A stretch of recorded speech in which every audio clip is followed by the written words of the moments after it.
All right, so I think people are going to be joining in slowly and they'll catch the meat of the conversation as they come in.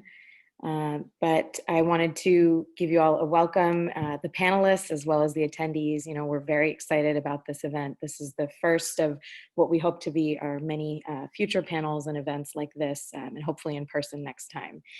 So for those of you who don't know, my name is Simi Parikh, and I am hosting this wonderful all-female powerhouse panel. Very excited to be here. This topic in particular, Color Me Diversity, the future of work and diversity. So we're discussing a topic that's very important to a lot of us who work in companies where diversity is difficult to see sometimes and difficult to understand, because it's not just, you know, one singular thing, right? It can mean a lot of different things. And as somebody, just to give you all a little background, now I'm in law school, but before that I worked at NBC Sports, and over there I had the opportunity to lead the Asian Pacific American Heritage, Employee Resource Group. And so that gave me a taste of, you know, what it is that diversity means in the workplace. So this topic is very near and dear to my heart, and I'm very excited to be here. So thank you all. And without further ado, I'd like to introduce our wonderful panelists. So we have Iris Gardner, who's the curriculum developer at Trilogy Education Services. We have Duanecia Clark, Chief of Staff at Teach for America. And we have Altagracia Montilla, Chief Equity Officer at the Center for Supportive Schools. So without further ado, ladies, I'd like to give you all the opportunity to tell us a little bit more about yourselves and the work that you do today. So Duanecia, why don't you kick it off for us? Yeah, so my name is Duanecia, born and raised in Harlem. I feel like I have to say there's an obvious New York presence in the space. I currently lead as Chief of Staff at Teach for America in our DC region. I've been on staff at Teach for America for the bulk of the last 8 years, with exception to a couple of different opportunities I left, came back. But in my current work, I spend a lot of time engaging in our regional strategy. So figuring out what teacher placement looks like. The DC region is unique in that so much of our work is rooted in supporting alumni, specifically people who choose to stay in the classroom or take on school leadership positions beyond their 2-year commitment. And so we place alumni inside of school positions. We engage with core members to ensure that they have a connection between their second, third years and beyond. And then a lot of my work lately, I feel like, has been hijacked by being responsive to COVID-19. As it relates to diversity, equity, and inclusion, at a staff level, Teach for America is an organization of about 1,800 people. In my most previous work, I led our National Black Community Alliances on our public partnerships team, which meant I was engaging our external DEI efforts with historically Black organizations. We have an alliance at Teach for America for most racial identity groups. So we have an AAPI alliance, a Native and Indigenous alliance, Latinx, LGBTQ+. And I led our Black alliance. I think the complexity in that work, which is very different than what I do now. I feel like I'm naturally more grassroots. It's just the sheer scale of what it means to engage with an organization that, one, has a problematic past, two, is engaging in conversation around diversity with a majority white teaching force, and mirrors the experiences of most teacher preparation programs. And that's a longer conversation for another day, about the ways in which teaching in the teaching profession is just inadequately equipped to serve educators of color, specifically Black educators. So I spent a lot of my work doing that. And then there's a staff element, which I know we'll speak to at some point in the conversation, that you can't have, diversity, equity, and inclusion is a corporate strategy, right? You're talking about making space for people's lived experiences, which is something that organizations by nature, particularly nonprofits, are not designed to do. And so trying to flip that on its head and being deeply seated in the reality that I myself am a Black woman, right? And so not only am I trying to live out and ensure that other people have experiences, I'm experiencing things for myself that feel unique and complex and layered and changed by the day. So it's a little bit about what I do in some of my most recent work. I'm excited to talk to you all today. Thank you. Amazing. Iris, would you like to share some about yourself?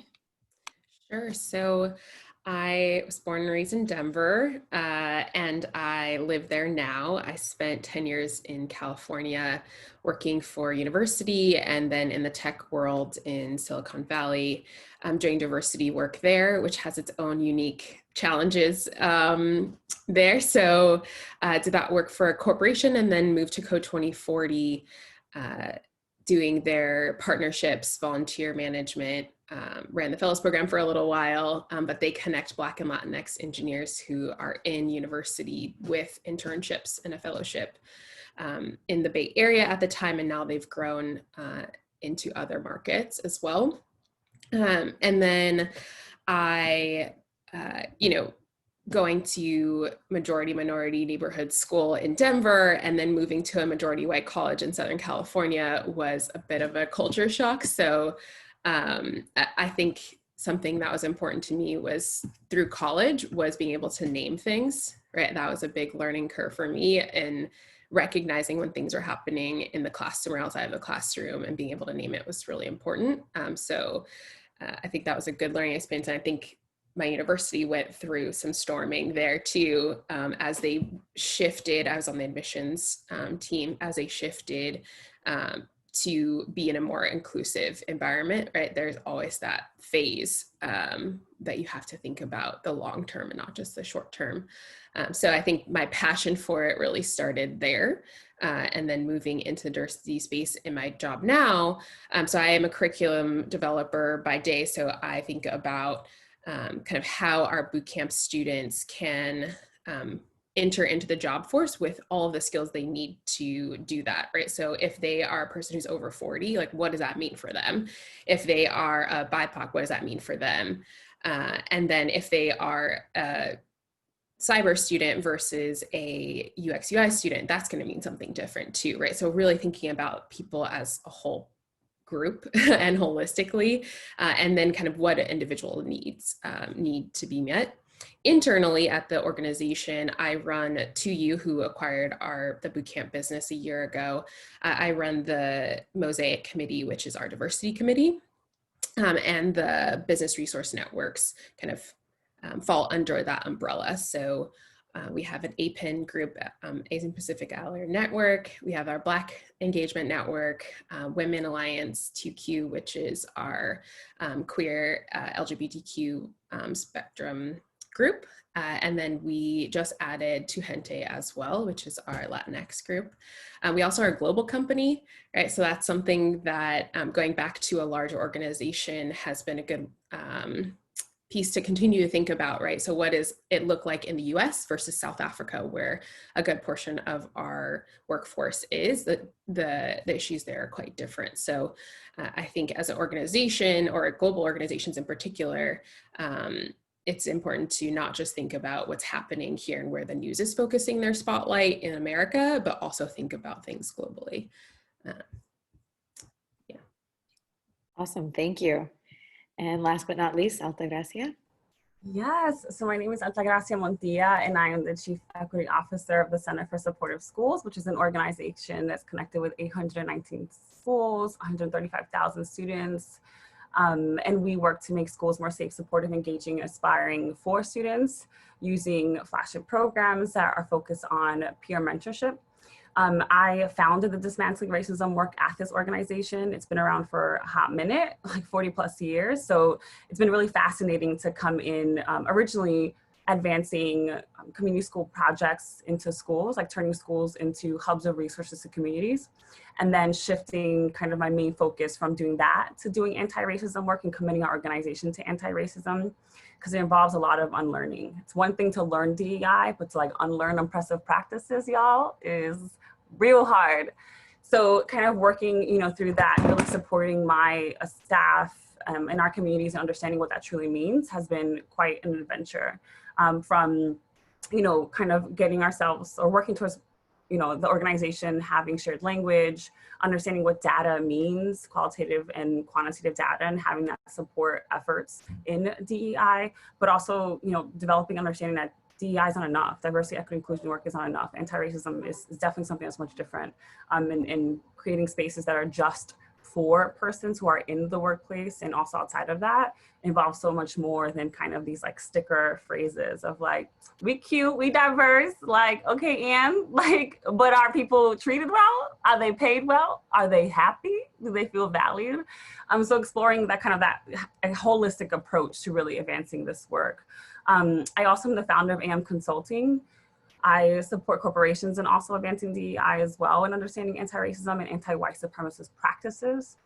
And then I also founded Freedom Readers, which is a virtual book club that I founded during the pandemic for freedom dreamers and folks who are committed to social justice, which I find to be really important in me kind of thinking about strategically how to advance anti-racist practice into, you know, the corporate or organization or even school space, because it really involves dreaming, freedom dreaming. Like in order for us to actually achieve just spaces, we have to really dream about what the fuck that really looks like, because we don't have that yet in this world. The world that we live in right now is not a just place.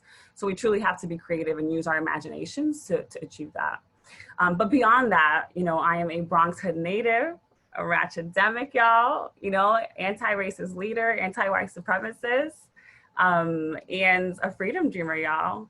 So, you know, and I think, you know, just bringing my own experiences as not just someone who grew up in the Bronx in a low-income family. My mother raised 3 kids inside of a studio apartment in the South Bronx with just 10 grand a year.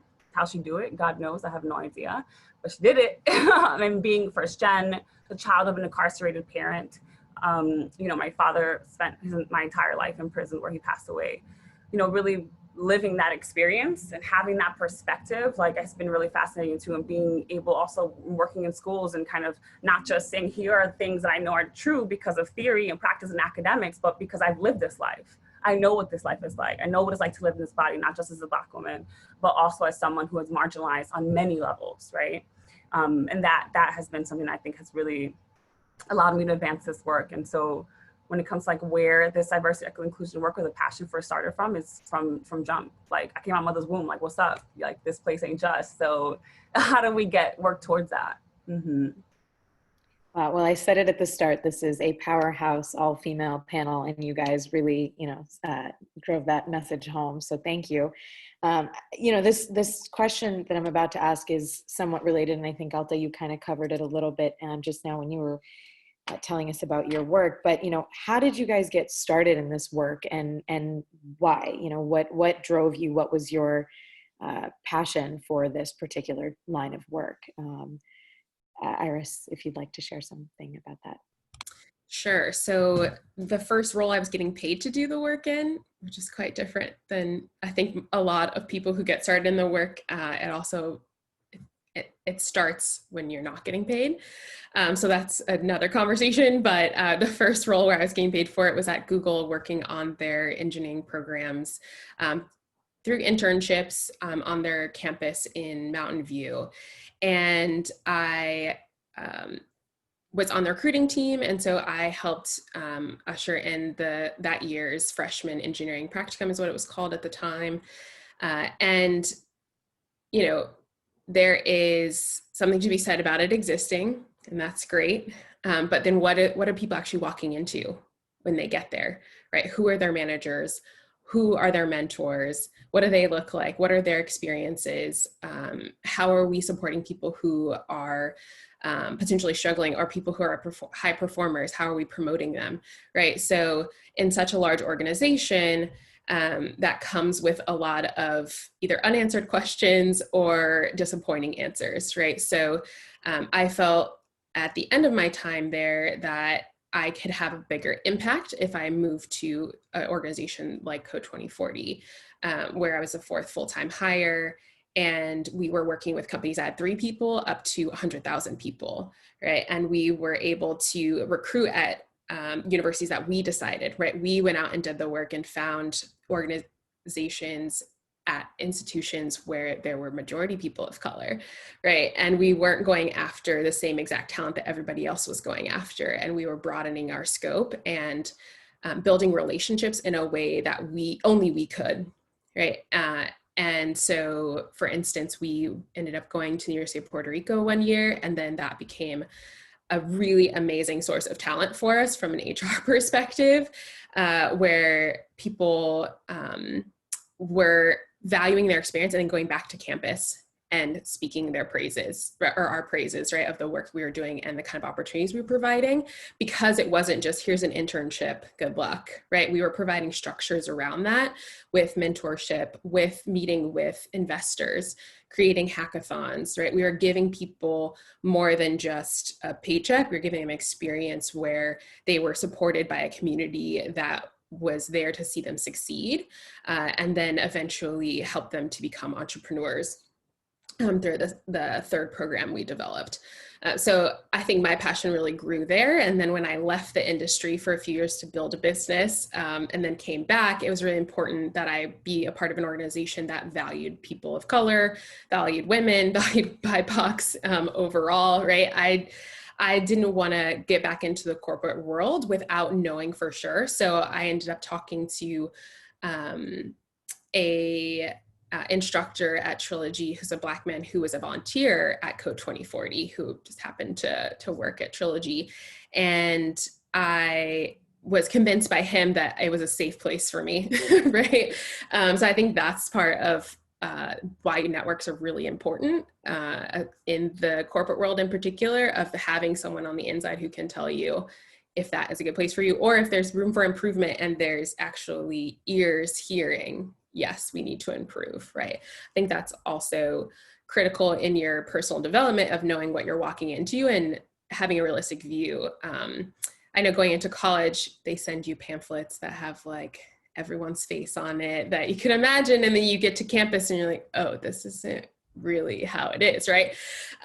So that was important for me for every role that I take, that I have someone on the inside who's telling me the truth, right? And it's not just the picture on the outside. So that's kind of my perspective on how I got started. Great, thank you. Duanecia, would you like to share something about your? Yeah, thank you for this question. I'm thinking about it. I think beginning with a professional journey actually discredits our experiences as women of color. And so I'll say that, like, helping parents fill out documents that they may not understand as children, being able to navigate systems, or being the only person in your proximity who can read in a particular language, or even read with a level of complexity and nuance. It's like the beginning of inclusion work. And so I like to believe I've been doing that since I was a child. Specifically as the one who like did well in school and was expected to perform as an exchange of that access for my family. I was the first person in my family to graduate from college. And so I think that continued, particularly when I like outpaced what my family was able to provide. Like there was no one to help me understand FAFSA or what it meant to be able to navigate the nuances of a college experience, and certainly jumping into the professional world and making myself seem palatable for the corporate spaces that I sought to desire. Because I think as much as we want equity and inclusion, we also got to get paid to survive. And so navigating those spaces has really been a self-taught journey. And in that self-teaching, being hyper aware of inequities and nuances as they exist in the spaces that I occupy. And so that began in Bridgeport, Connecticut, where I went to college and ultimately stayed for 10 years, recognizing just how significant the gaps in educational equity were in Bridgeport, where I lived, and like literally Fairfield, Connecticut, 5 minutes away, simply because of real estate value, redlining, gerrymandering, and the access that people did or did not have. And then brought those perspectives to Teach for America, where I recognized we were not only at the time, I think this was 2012, not recruiting students who came from the communities like visibly, but literally the actual community. So how does a teacher go from being in a classroom in Bridgeport, Connecticut, to being able to be those kids' teacher by the time that person became an adult? And so that fight, I think, continued and certainly stood on the shoulders of people who advocated before me, Black women who fought for me to be in spaces despite my own competence. And so I think as women, Black women in particular, we literally forge paths for each other to be able to go and make a way and be validators for the next person to come along. And so I like to believe I've led my career continuing in that path. I think in a very like corporate measurable way. Just last year, after spending many years fighting for regions to be able to financially supplement the cost that it takes to become a teacher. You have certifications exams, you have like actual retakes if you don't pass those exams. We know that those exams are inherently biased. So you have Black folks taking the exams 4 and 5 times in order to become a teacher. If they don't pass those exams, then they're on substitute pay. So they don't get a full salary nor health benefits, but have to continue to take exams.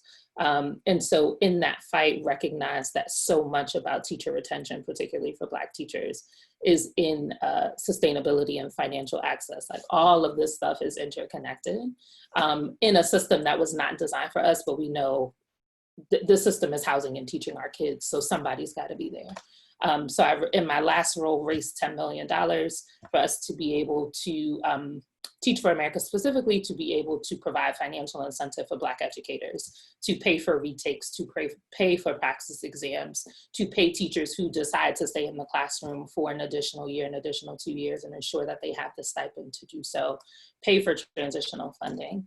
Only because if we are to tell students that they need to be able, they will not be what they can't see, we have to clear the path for teachers to be able to have that opportunity. And I'm solely in this work for the liberation of Black people. And so that has been my work through the years. And so I think the nuance of like how we got started, I think is a privilege often afforded to people who had the ability to like learn diversity or like be diverse on a spectrum or a rubric or jump into a role. And I've never had the privilege to not live into this work because it's my lived experience. Thank you. Y'all are actually answering some of my questions before I even asked them, which is great, actually, you know, because we definitely want to save time at the end in case some of our attendees have questions. But Alta, I'd like to turn to you because you mentioned, you know, how there's a lot of, you know, oh, we have all these employee resource groups and, oh, we have D&I and it's cute, but what does that actually mean, right? You know, I can tell you from my experience, right, with APA at NBC, I noticed that our retention numbers were very low in terms of actual group members wanting to be involved. And we had plenty of Asian employees, but why weren't they getting involved? So Iris, you touched upon the actual structure and the support around what that means. You know, having employees of color, but what are you giving them, right? What's incentivizing them to want to be involved and then stay longer? So I guess my question, and Alta, I'll start with you, is how can workplace advancement initiatives sometimes serve as barriers to justice and inclusion in the workplace? Yeah, I think that's a great question. And it's interesting because I was going to offer that the way that I feel like I started this work was just asking questions as a child and wondering why did I have to have certain experiences while those who I went to school with did not have the same experiences. And I think the same thing applies within the workplace. And when it comes to like advancing particular initiatives, I think one mistake that a lot of organizations and corporations make is that it becomes performative after a certain point, or it could become performative, right? And it turns into this like, okay, we feel experiencing the pressure of having to make a statement or, you know, having to advance these initiatives without actually doing the work of understanding what they mean and doing the internal work. You know, no matter who you are and what your background is, all of us carry some level of privilege. I mean, the fact that I'm sitting on this panel is a privilege. The fact that I'm sitting on this panel in my office, in my home, right, that I own, you know what I mean? Saying like that is a privilege, speaking to y'all, like the privileges associated with that. And we have to recognize that. And so I think all of us as individuals and even organizations have to kind of sit with that discomfort of putting the mirror before us, putting the mirror before the organization before actually even doing kind of the windows piece of looking out and working with others. So I think, again, it can get very performative. And I think one question that organizations have to ask is like, who do you really want to be?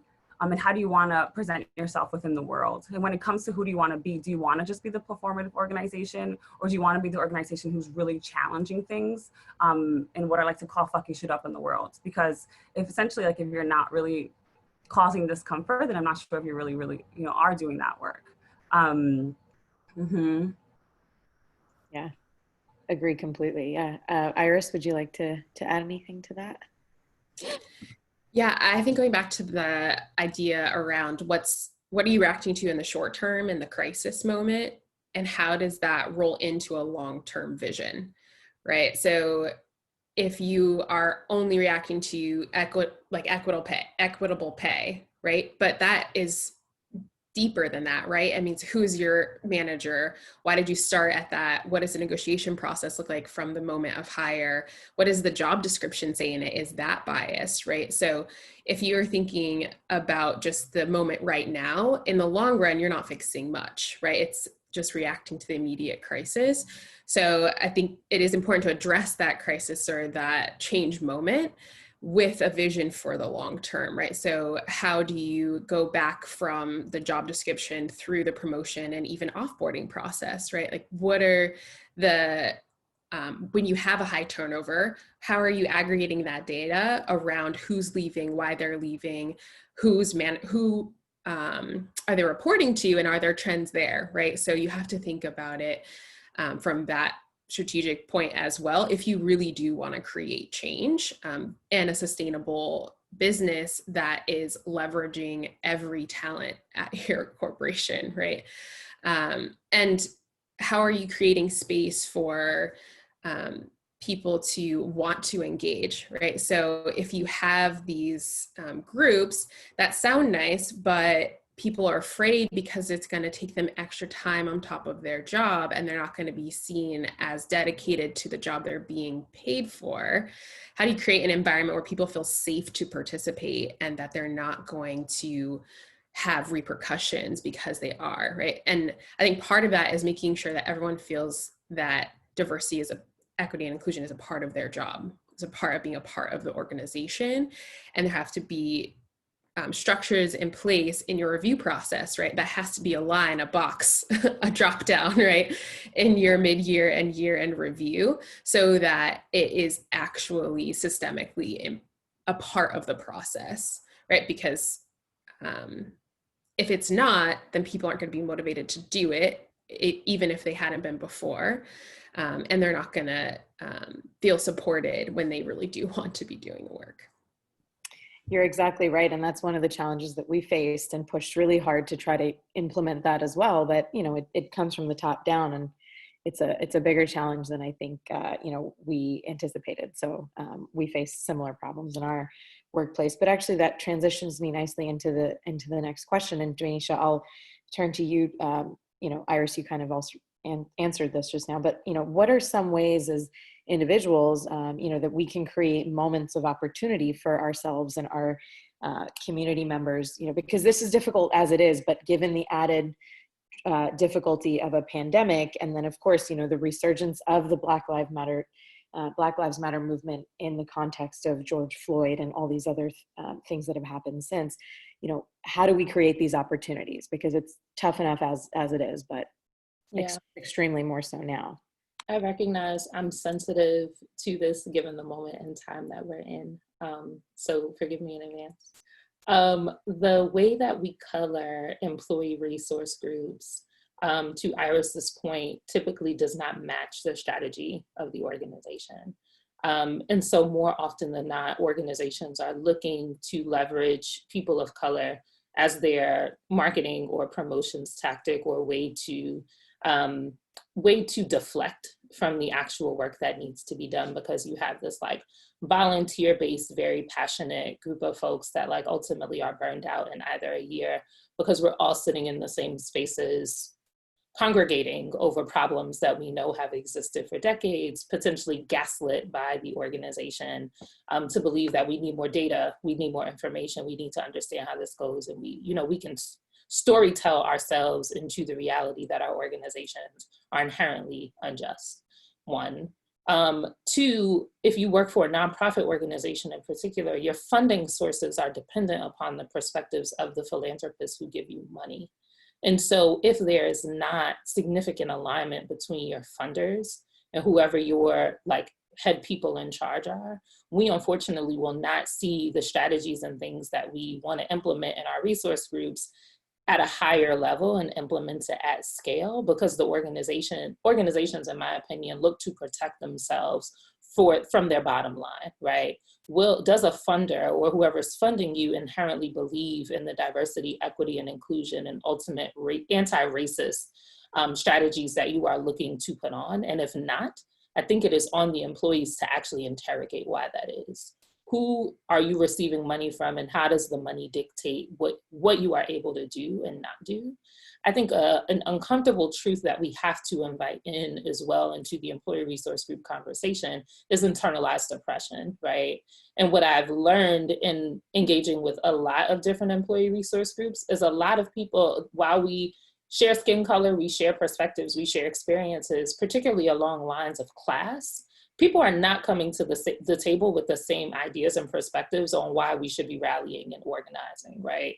And so figuring out who the willing are that you want to work with is probably a huge step, in not being discouraged in the reality that, like, the higher you go on the class spectrum, particularly if people have lived as people of color who are of affluence and come from a particular background, everybody is trying to survive. And for some people, that survival is inherent to their race and communal experience.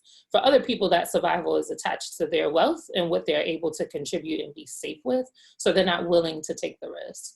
And so I tell people all the time, before you go and, put up the posters or post in the Slack channel that you're trying to organize your employee resource group, figure out what capacity you have and who your people actually are. Because sometimes we end up disappointed when our employee resource group, like you named, you have all these Asian American folks at your organization, but nobody is joining the resource group, right? What does the relationship between race and class look like, and how does that merge with our relationship with survival, particularly as it relates to Maslow's and acquiring wealth, right? If my wealth and my survival is attached to whether or not I identify with my race or class group, then I'm probably not going to want to talk about race and class at work, which puts all of us at an inherent disadvantage, right? None of us are free until all of us are free. And unfortunately, we find ourselves internally not on the same page. And then finally, whoever the chief diversity officer is, if that role even exists at your organization, that person has to be attached to your CEO or whoever the head person is. Oftentimes we find diversity initiatives couched under human resources, which is actually not a strategic or safe space for these places to exist. Because people are seeing, again, we work for survival, right? We work for livelihood in order to feed our families.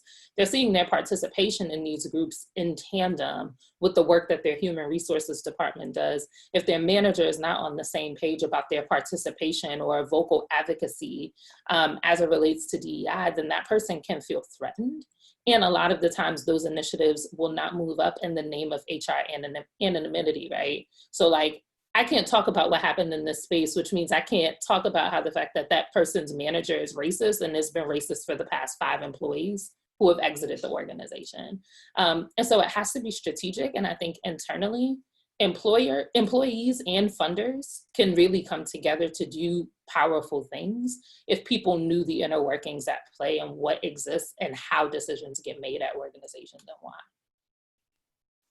Great, thank you. Yeah, Alta, I definitely want to hear your perspective on this. I just want to give the 10-minute warning in case any attendees have questions. Please throw that in either the chat or the Q&A box, and we'll definitely try to save a couple minutes at the end for that. But Alta, yeah, please share your thoughts on this question. Yeah, I think as far as like creating opportunities, I think one thing I have offered folks to do is to start with that freedom dreaming approach and really start to imagine what does a just space in your workplace really look like? Like what would anti-racism in your organization, corporation, school, wherever it is that you are, like what does that truly look like? And what do things look like now? And then how do you bridge that gap, right? And I usually use a 4-part, or I use 4 pillars kind of approach to doing this work. One is starting with looking at the commitment. How is your organization very publicly committed to this work? Have they just said it to your staff? Have they said it on their website? Have they announced it to their entire network? Is it a part of the product development?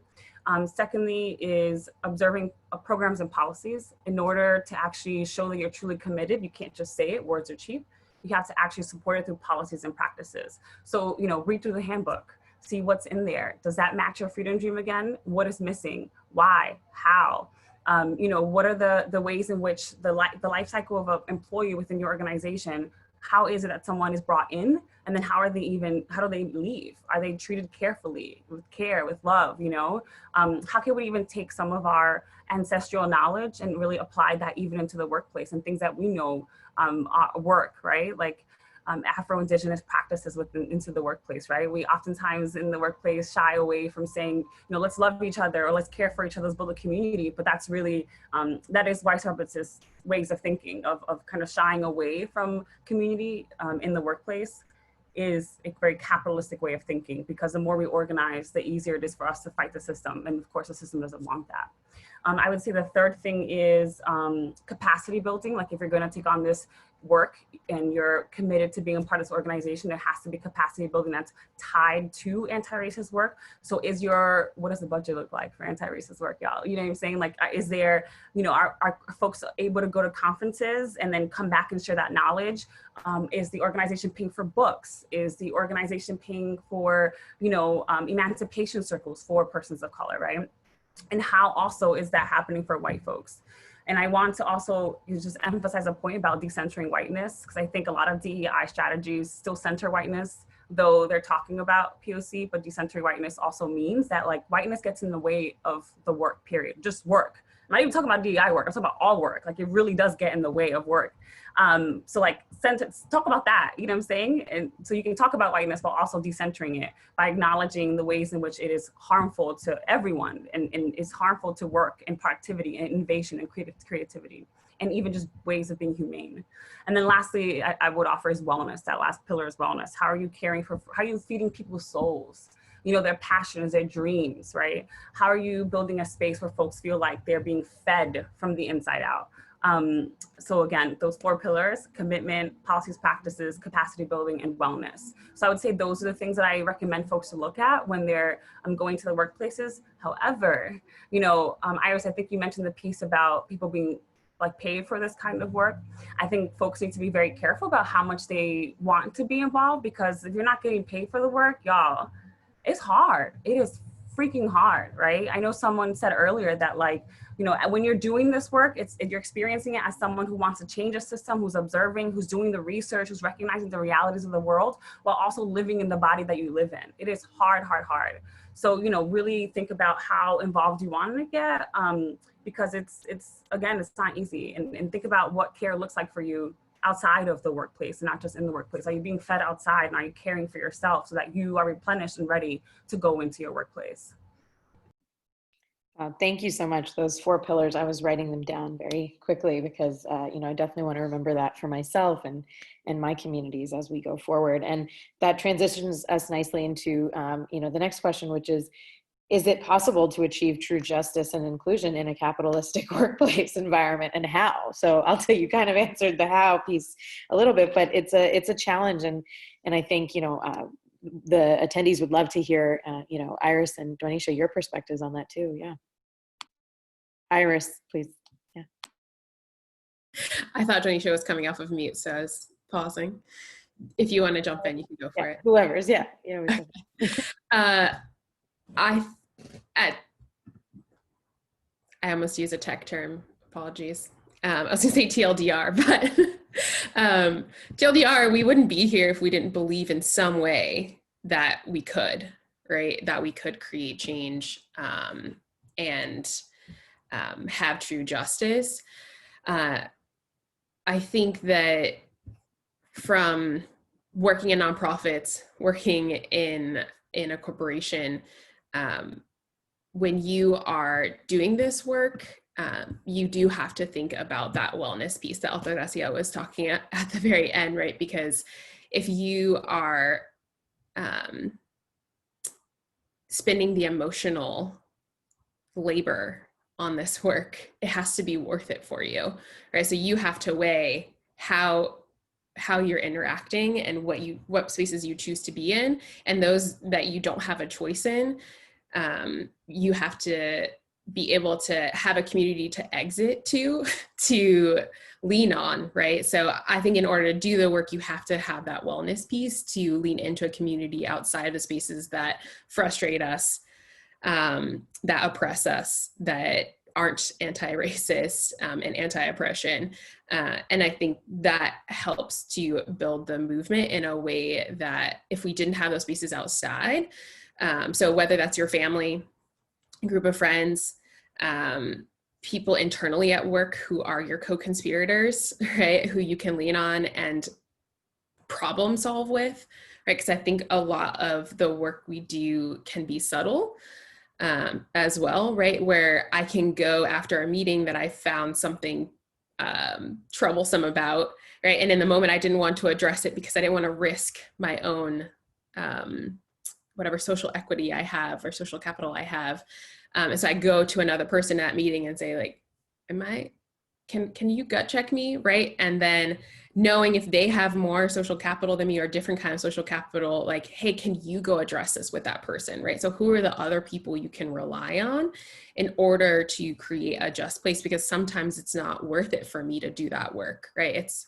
It's too risky for me, right? So there are other people who I can rely on, thankfully, right? Not everyone has this, who I can go and say, I need you to go do this work for me. And this is what I need to happen in order for me to feel safe in the next conversation, right? So if you can find those people, that is where I think you can leverage other people's power and other people's influence to create that change. Because, you know, I have different risk level and tolerance than other people have at my work, so. Right, strength in numbers. Duanecia, yeah, please, you can share your thoughts on that too. I think the operative word in your question was capitalist and capitalism. And so my answer, given that, is no. I don't think justice is possible when capitalism exists. And I say that for a couple of reasons. So we've been naming the difference between nonprofit organizations and corporations and how these things exist or don't exist in certain spaces. Those are all tax statuses, right? What an organization does has nothing to do with how it receives or spends its money. Nonprofit organizations get money from other people, corporations generate money themselves. And sometimes the two things oscillate. And so I say all of that to say, I struggle to believe after all of my years in this work that we can somehow merge capitalism and say that, like, within this capitalist environment or within this corporation, we are going to invite in indigenous practices. We are going to invite in socialist practices.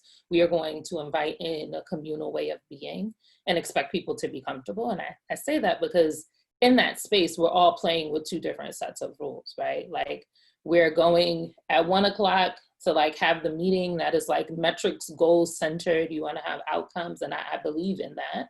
And then by 2:30, you are in a circle, you know, trying to, like, heal out. I think Altagracia referred to it as an emancipation circle with your colleagues and wondering, like, who's coming in where, right? And so to your original question, no, I don't think capitalism and justice can coexist. And I think the United States has done nothing over the past 6 months to make us believe that is actually possible. What I do think is possible is that within our systems, within the organizations that we occupy, we can uproot and change the conditions by which we play into capitalism beyond the means of our, like, bottom line. So how we generate money, how we raise it, how we get it, and figuring out how we want to use and leverage those resources to be better people within. I am jaded enough and own how jaded I am in this. I'm too jaded to believe that what we have been doing will work and achieve justice because I haven't seen it, and recognize that there are folks who are a lot more idealistic and optimistic about what is possible than I am. And so I invite that only as my perspective based on what I've seen. Thank you for sharing that. So we do have one question in the chat, which I'd love to get to. I think we have a couple minutes left. So you know, don't want to keep you all too long, but somebody has asked here, Gabriel, how do you bridge the gap between the vision that leadership within an organization has around DEI efforts and the vision of the employees, particularly when you know that the employees are closed-minded? So Alta, I know that you were eager to answer that question, so I'll turn it over to you, and then, you know, we definitely will get all of your final thoughts.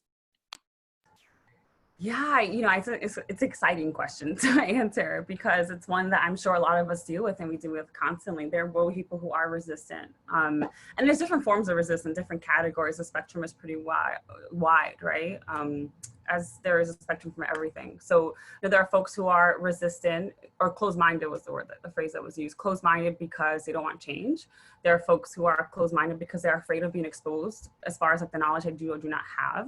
There are folks who are closed-minded because they are benefiting from the system and they're like, this is dope. Like I'm winning from white supremacy. Don't change it. You know, there's so many ways that people show up. And there's more categories there. But the approach that I've taken is, well, a couple of things. One, I think when I partner with organizations, I, you know, ask them like, again, what kind of organizations do you want to be? Do you want to commit to kind of this like way of showing change and modeling change over time? Because there are organizations who kind of take this on and say, well, if you're not learning, if you're not understanding this work, then you have to leave. And that does happen. But then you see a commitment of what kind of organization you want to be first and kind of deciding that.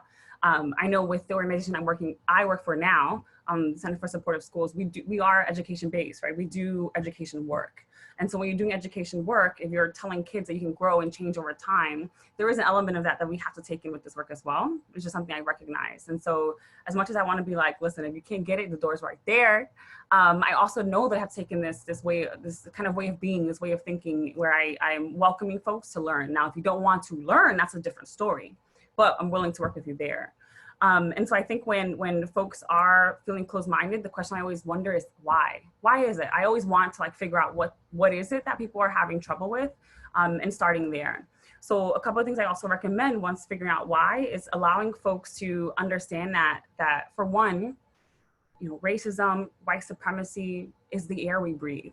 Like we are in America, y'all. America innovated racism, capitalism, white supremacy. Like it has innovated that. Like America was like, Europe, nah, we about to one up. Like, and so when you think about that, being in this country, breathing in that air, it's a part of all of us. There is an element of that in all of us, right? And so being able to kind of normalize that and share that in a space, it kind of disarms folks, right? It allows folks to say, oh, okay, I understand what's happening. This is just unfortunately, a very unfortunate, as a result or product of being in a white supremacist country, this is just the way, you know, things are. It's kind of thinking that I take on. Even the fact that people dress professionally for the workplace, that's white supremacy. The fact that we're talking the way we're talking right now, I don't talk like this to my mother. I mean, like this I do, but you know what I'm saying? Like, you know, this, all that is white, you know what I'm saying? Like that, or is that, right? The way that we tell kids how they should behave in schools is a product of white supremacy. Like, you see what I'm saying? So, you know, being able to ask folks, like, where is it that they have taken that on, observe that, be critical of that, challenge that. And also, I also use some frameworks, like the stages of development for minority identity development, the stages of development for white allyship, understanding what is comrade versus ally, proximity to communities and what that means. So again, steps are, you know, why is that people are resistant? Normalizing the fact that like we all have breathed in the smog of white supremacy culture, of racism within our country, sexism, homophobia, that's all in there, by the way, transphobia, et cetera. And then, you know, helping folks, you know, understand where they are on their journey towards anti-racism and understanding how to get to the next step.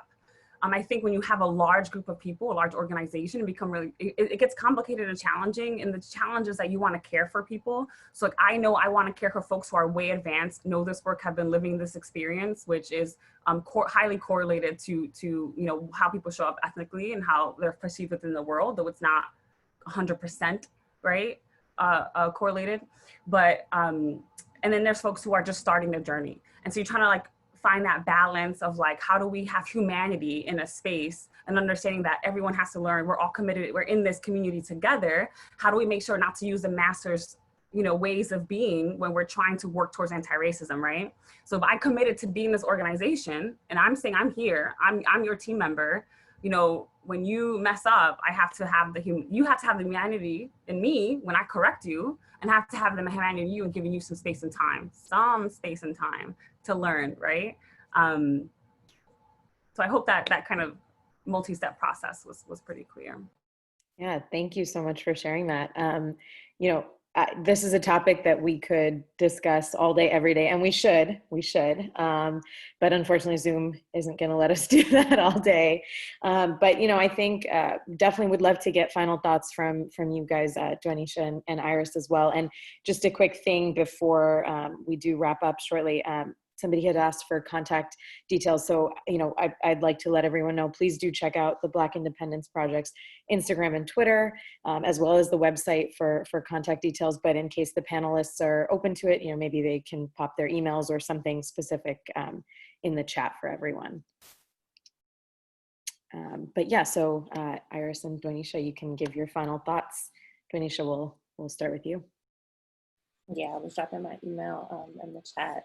I think ultimately what I would leave everyone with is you have to protect yourself, arm yourself. This is life's work. Our ancestors were doing this work before us. We have generations after us who we will pass this work on to. Be conscious about what you leave behind for other people to take on. And know that like the thoughtfulness, the intentionality, the perspectives, my therapist has this wonderful way of explaining to me that things are not either good or bad. They are either open or closed, right? And so I would invite each of us to just engage in some level of openness to all the things. This is not easy for anybody. And with all of that, don't let these folks off the hook, because there's work to do. And I think we have to balance between both. But this was a wonderful opportunity. Thank you all so much. Mm-hmm. Yeah, so I would say my final, I guess, words of wisdom, in addition to what Duanecia and Altagracia have said, is, you know, where you are struggling, know that there are other people having the same struggle and that they can be a resource for you to lean in on. And, you know, I think as I was building a company previous to this role, I didn't want to have a board necessarily, but I wanted to have a community kind of brain trust, right? Who are the people who have the skill sets around me that I don't have, who I can reach out to and give me insight and be experts in a field that I am not an expert in, and where can I help them too, right? So knowing that is an exchange, and that it is not just a take, it's also a give. Something that I struggle with personally is asking for help. And so having that set group of people who they knew why I was reaching out to them and they knew they could reach out to me as well was really important to establish that level of respect and understanding. And then I didn't have to feel like I was failing when I was asking for help. I was just leaning into the community that I had built who could support what I needed. And then I could support them in return. I think that is really hard for communities of color and women in particular to ask for help. So I recognize how that can be a challenge for us. But that is my challenge to you, is to ask for help when you need it and have people identified in your life who you can reach out to. And also know when to say no, right? I think it's also really hard to say no.